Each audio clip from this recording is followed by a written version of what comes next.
Have you ever looked at your ceiling and seen moisture up there, or water droplets in spots? Maybe you didn't see moisture, but you saw some dark shadows around the exterior of the wall of the room, or some spots in the middle of the ceiling, water spots. But yet it doesn't make any sense, right? Because there's stainies on the ceiling, but there's no leak. It doesn't get bigger when it rains. Why is it there? Well, maybe you have a problem with your insulation.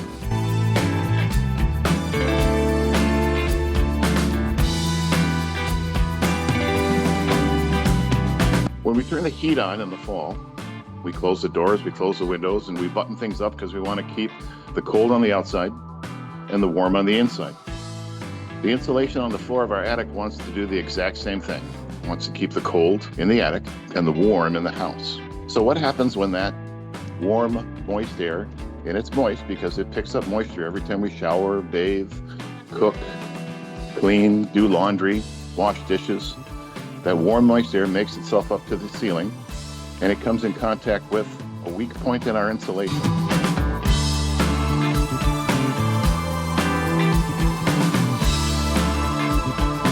Maybe when that electrician came in and put the exhaust vent in our bathroom, maybe you disturbed the insulation and didn't quite put it back right. Maybe that carpenter or roofer or plumber who crawled through the attic looking for a problem back and forth, do you think he put the insulation back the way it was supposed to be? Probably not.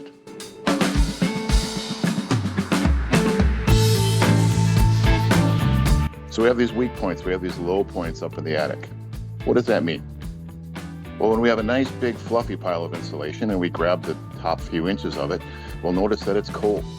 It's the same temperature as the attic. But if we dig our hand down through the pile and we get closer to the ceiling of the house, it gets nice and warm. What happens when it's only a few inches thick because we've disturbed it? The cold goes all the way through that pile of insulation and gives us a cool spot on the ceiling. So when that warm, moist air hits that cool spot, we get condensation.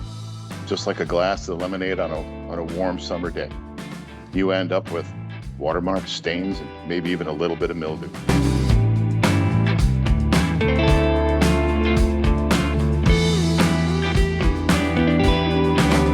So how do we fix the problem? Well, when we want to fully and completely insulate the floor of an attic, the first thing we want to do is we want to air seal it. We want to stop any chance of air leaking from the attic down into the house or from the house up into the attic. So we're going to caulk or foam around electrical boxes, the tops of walls, anywhere there's a crack or anywhere anything penetrates through that floor or that ceiling of the house and into the attic. When we're done with that, we want to put a good layer of insulation across the entire surface of the attic. Nice, big, even layer so that there's no hot spots, no cold spots, and everything is fully insulated. Because if there's no cool spots on the ceiling, there's no condensation. So if you do those two things, you take care of the air seal and the insulation, the only thing you have left to do, repaint your ceiling. Thanks for watching the video.